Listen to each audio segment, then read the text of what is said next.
Good morning, everyone, and welcome to another episode, an exciting episode of our Leadership and Organizational Development Live, brought to you by TCS Consulting LLC.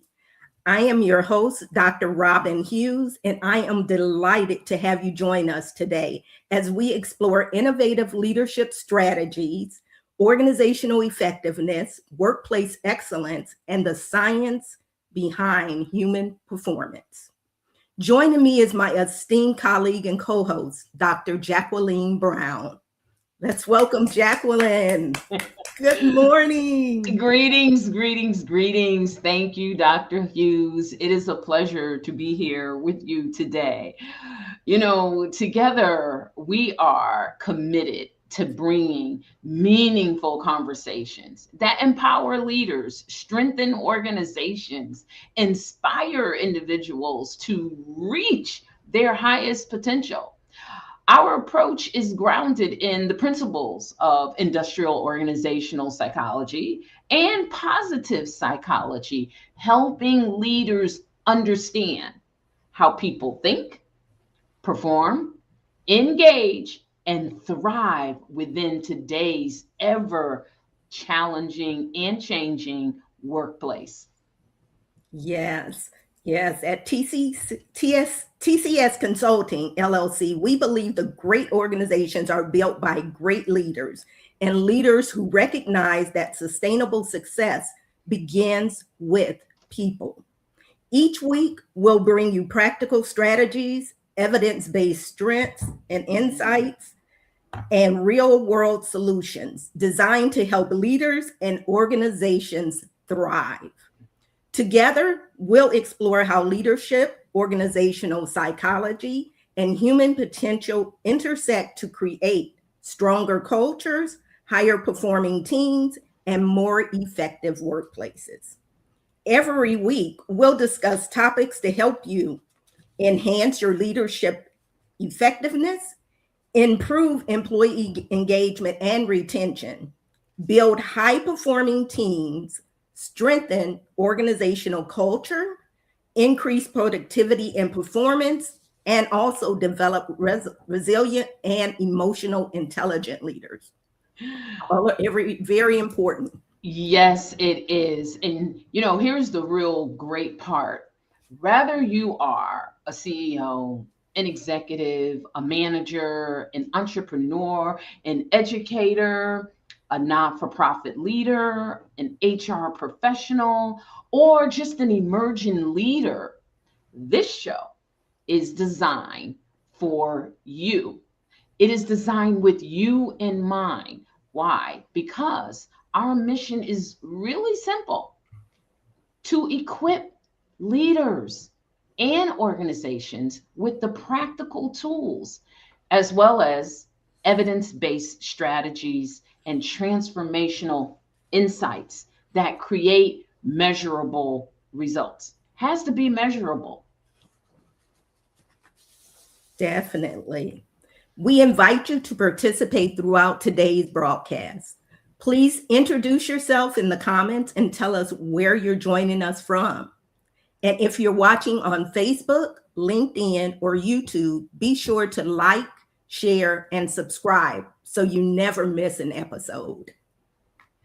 Now that we got all of that housekeeping, now let's dive into today's discussion and discover how the power of leadership, organizational psychology, and human potential can transform workplaces and transform lives.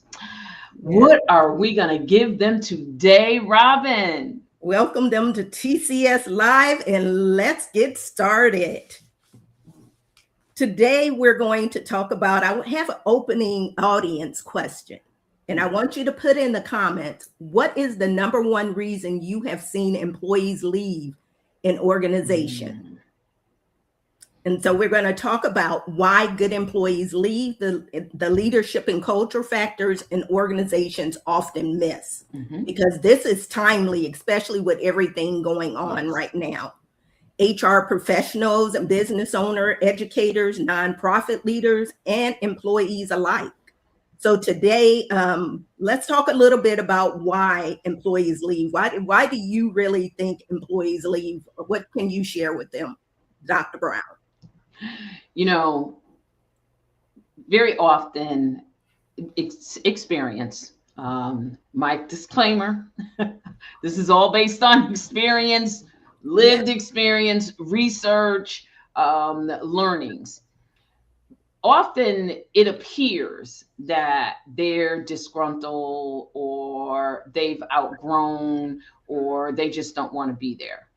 And often it can be, and I'm going to give one reason that seems to be running rampant today, is the credibility and the integrity. People want to walk in integrity, their own integrity, but they also want to know that where they are respects the level of integrity that they have.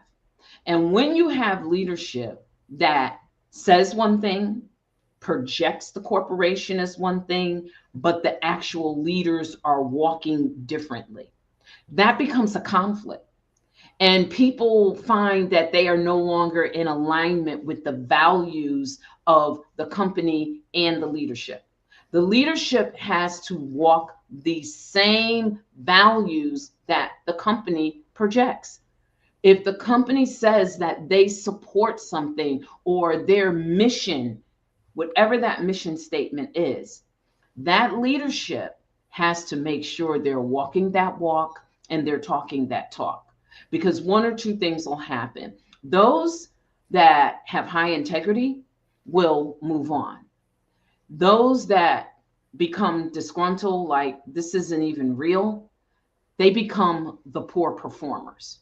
And so either way you look at it, either you're losing good people or you end up with people that are no longer engaged. They're very disengaged. And so I think that that is something that is very important, especially in this day, because we know there's a lot going on. Mm-hmm. And that is something that employers have to understand at a deeper level.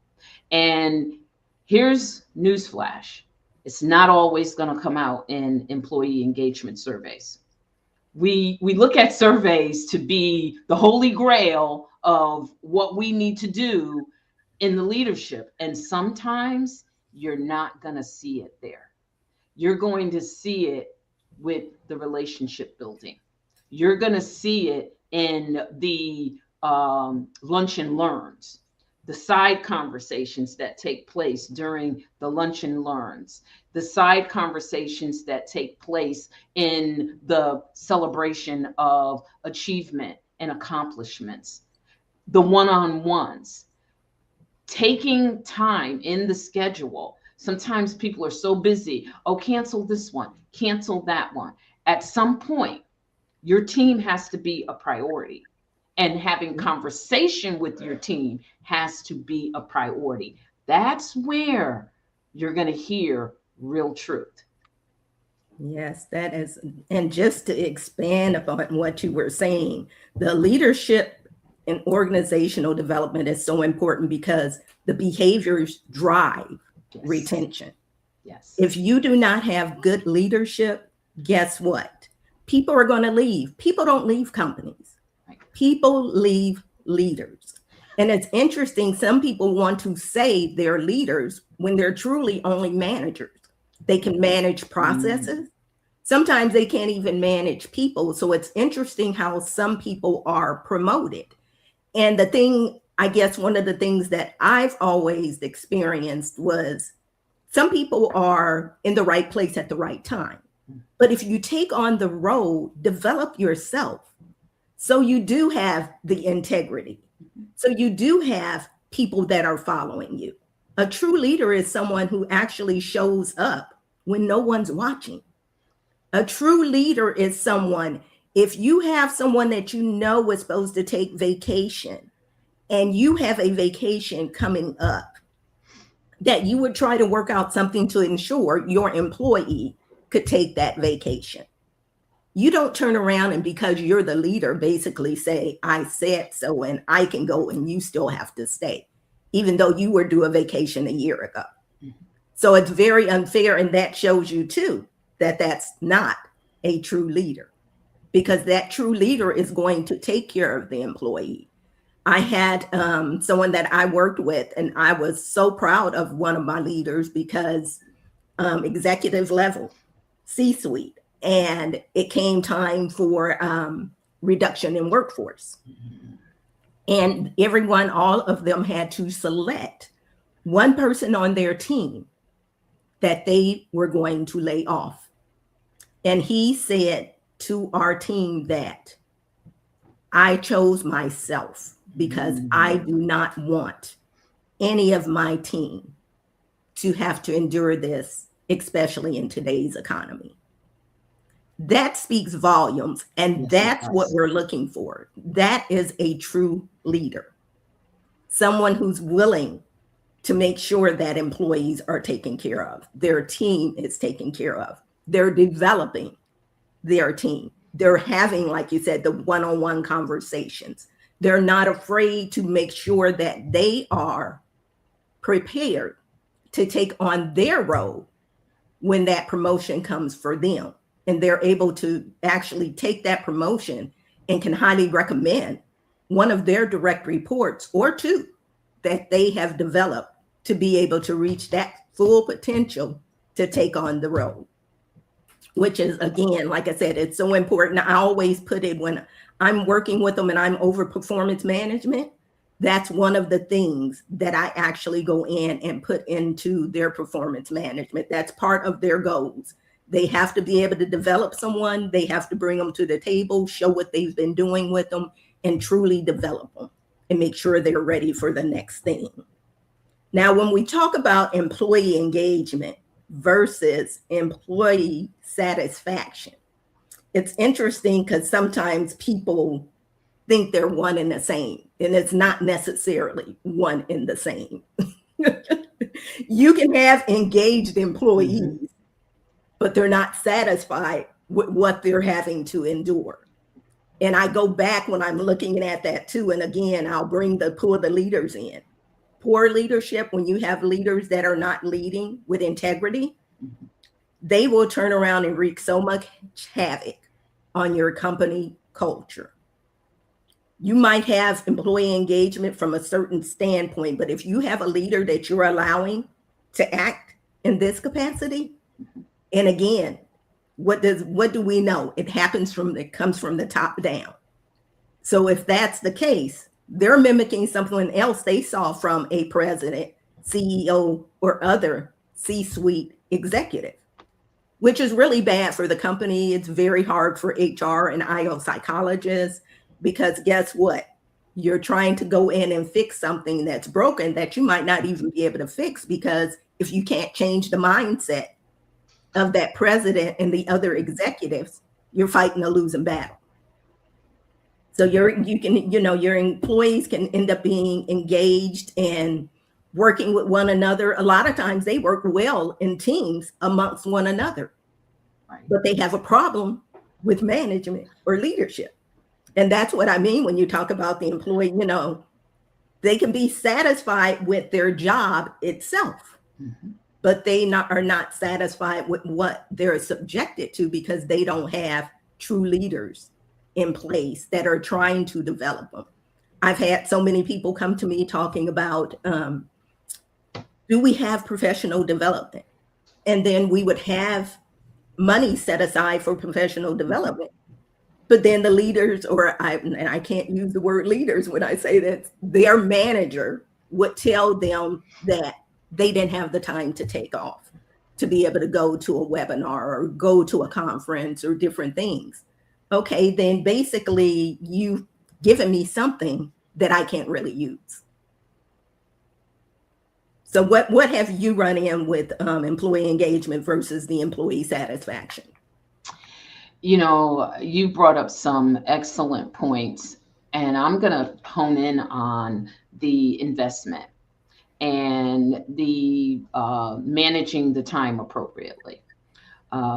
funding, when goals and objectives are set, every individual should have something in there with a weight associated to it, that a percentage weight of their overall goals, of how they are going to move through self-development. And that's a combination of, it's not just something you casually do. It's a plan. It's a combination of the employee and what the needs of the employee is, and how that matches up with the organization itself and what the organization's goals and needs are. And then there is, does that include the succession plan for the individual as well? And when there's no time and effort put into this, then that's where things begin to degrade. And there's no such thing as, well, there's not enough time. Well, someone needs, instead, here's a development task to put in there: time management. Because there has to be time that is allocated for people to develop. And that development is not necessarily where you're having a meeting with a mentor. Mentors are great and they help employees progress, but it doesn't end there. You can't sit somebody with a mentor and say, okay, that's their development plan. There really needs to be an assessment of where they are, and then how does that tie to their succession plan, so that you're not just sending them for something that they may have picked out of a hat, or it looks real good, or it sounds real good, but there has to be an alignment where there's a benefit for the employee, and then there's a benefit for the corporation at the same time, so that it's all in alignment. And how you bring all of this together is you have leaders that come in every day with the mindset of a shareholder, the CEO. The CEO is answering to the board of directors. The board of directors are answering to the shareholders. When we begin at, I don't care if the person is the janitor and the head of maintenance sweeping the floor. When we give that mindset to every employee, that you are thinking, you're not thinking about your team, and as long as my team meets their objectives, I don't care if my peer over here, there could be two of us, and we're both reporting to the same CIO, same VP. And my team, we're good. This team over here is struggling. If I'm not concerned about my peers' team and their success, because at the end of the day, yeah, me and my team may get a good rating, and we may get maybe a fraction of whatever bonuses are going to be allocated. But if the organization as a whole is not succeeding, so there has to be a view and a mindset of, I am a shareholder. I may not be the CEO. That doesn't mean that I can't learn to think like a CEO. Mm-hmm. And thinking like a CEO is different. When you're in a corporation, that's a different mindset. There are shareholders. That's a whole sort of different view, versus you can't say, well, I'm thinking like a CEO, but you're thinking like, well, if this was my little company and I'm just a small little LLC. It has to be in alignment with where you are and who's in charge. And when organizations can get people to raise their level of thinking, and we can invest in people that may be at lower levels, but we're investing in them is if they are at a higher level, because at the end of the day, strategically, that's where we want to see them. You may be the supervisor of maintenance now, but at the end of the day, you may have talent that you're the VP of facilities. That's maintenance, that's real estate, that's overall. So it's really tapping in and being able to see. But to your point, that takes a specific type of leadership culture. Mhm. And I'm not going to get started with where we are in this world today. Now, I'm not even going to say world. Not there. I'm going to say country. I'm not even going Okay. to go there, because the first thing people are ready to say is, well, I don't talk politics. Oh, I'm not going to discuss party. Well, it doesn't have anything to do with politics, party, who you vote for. It's leadership. It's leadership. It's standards. It's operating. It's frameworks. It's integrity. It's systems. And that applies across the board. Mhm. And so there is something that is really not being addressed in particular areas. And I guess I'm going to ask a question. Are we collectively ever going to speak up? I can Mm. speak up. I can say there's something wrong with this picture. And you and I can agree, gee, company ABC would really benefit from what we have to offer. And we can speak and say, this is what is needed based on the culture, because everything has to be about what the need is in the moment. What is the real need? But we have to first agree and identify that there's a problem first, right? Right. I'm going to leave that one right there. That's right. And it's so hard for people to agree to disagree and be a professional about it. Talking about mindset, open mindset is always, in order for people to grow, they must have that open mindset. They must be able to follow. When you're a leader, you must be able to follow as well as lead. And then also when you're talking about, kind of go back to what you were saying, if one person on the team loses, we all lose. And that's something I've never understood either, because like you said, you can be over here and your other team is just drowning. And instead of either you or sending someone to help them when you're in a good place, people are concerned that that team will do better than I did.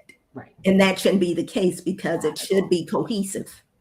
You should be working as one unit. It should work like that well-greased flywheel, where everything is working mechanically well and everything's in line and in sync. In order to do that, it starts also with that open mindset.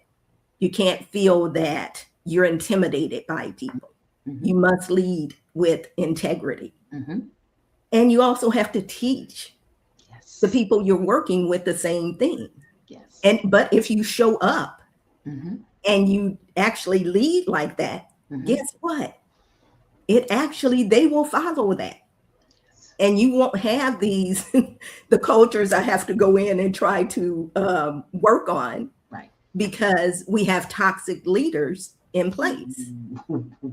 And that's another whole topic for another day, talking about toxic leadership.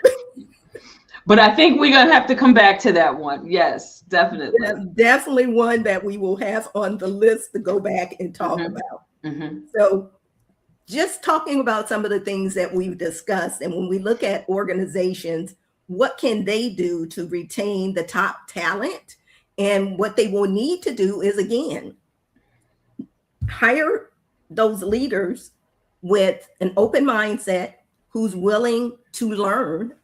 If they're not, and we're always, I don't care what level you're at in your career, we all can grow, we all can learn, and we can learn from everybody. It doesn't matter if it's that entry level employee or if it's someone at the top. At the end of the day, everybody brings something to the table.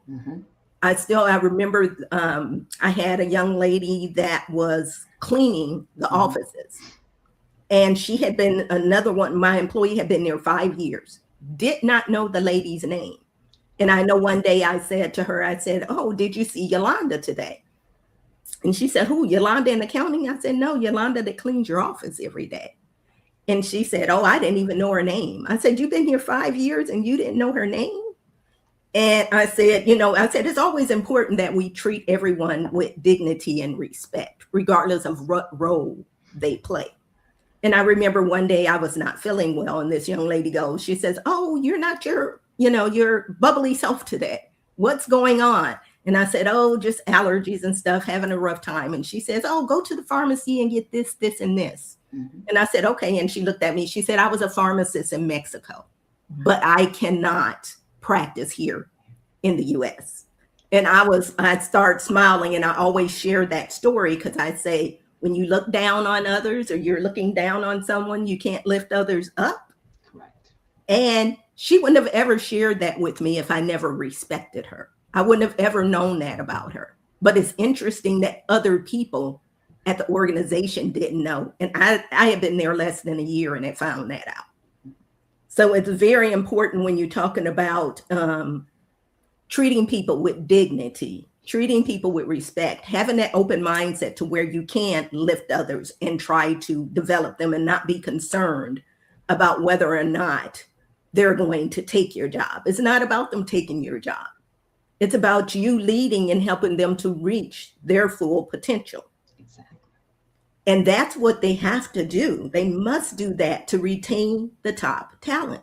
Exactly. No one's going to want to stay with someone who's basically competing against them. Mm-hmm. You're already in a leadership role. Why are you competing against me?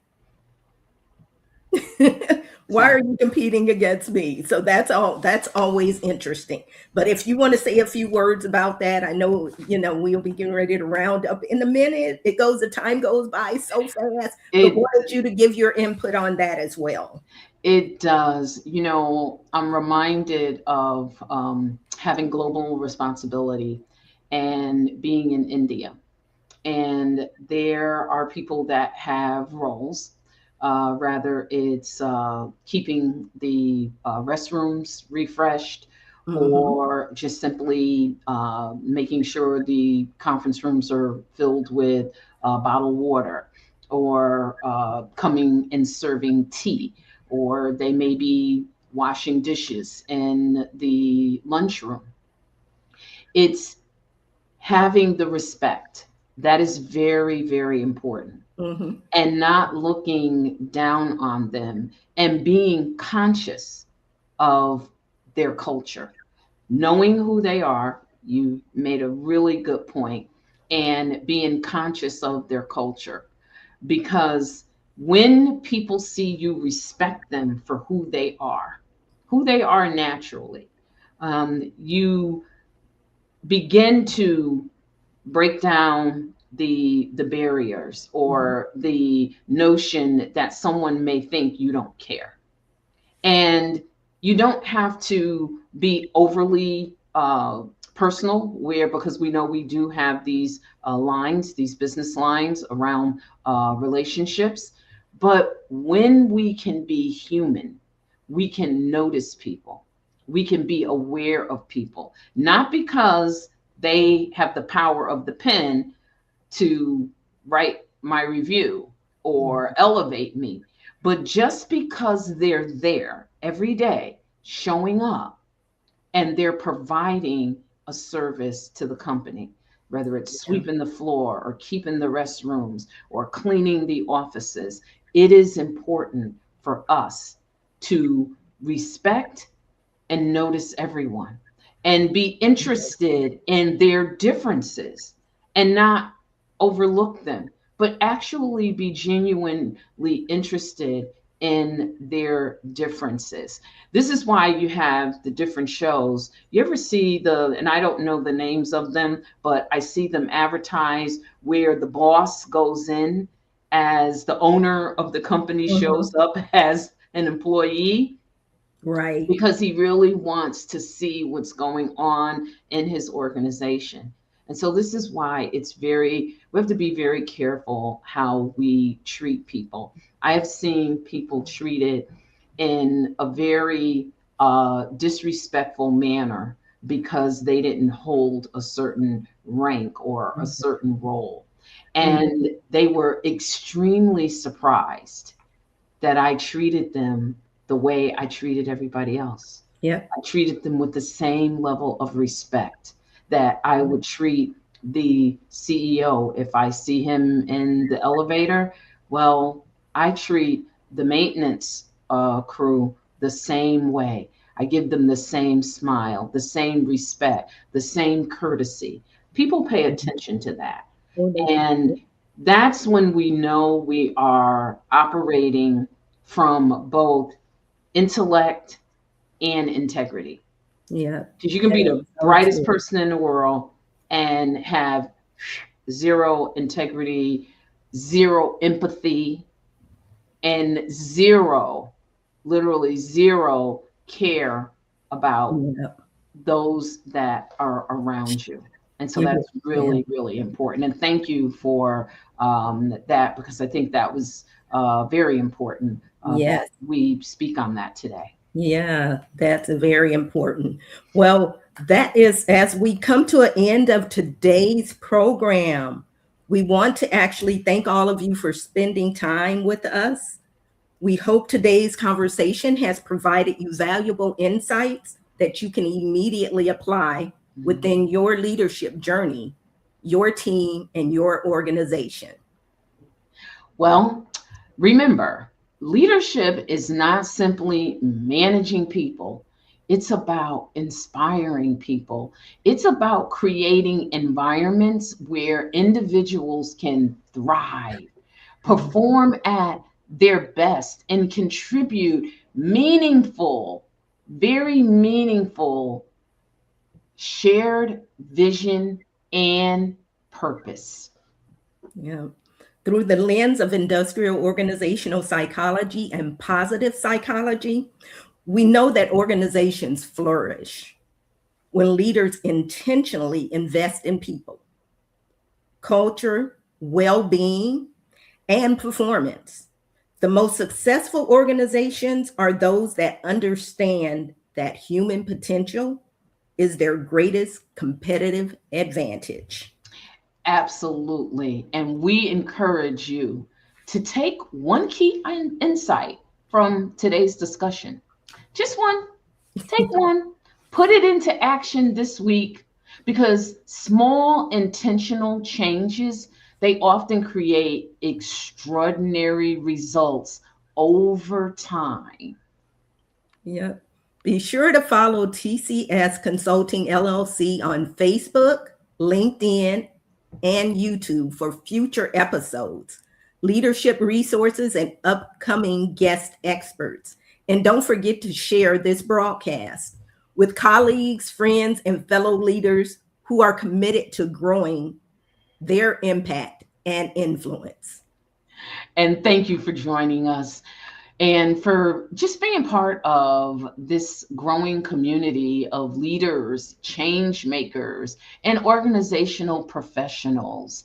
You know, we're here because we actually love what we do. We have that burning down on the inside. So until next time, lead purpose, serve with excellence, and inspire positive change. Yes. And remember, your leadership has power to transform lives and organizations. Thank you for joining us. Thank you, Robin. Thank you. Thank you.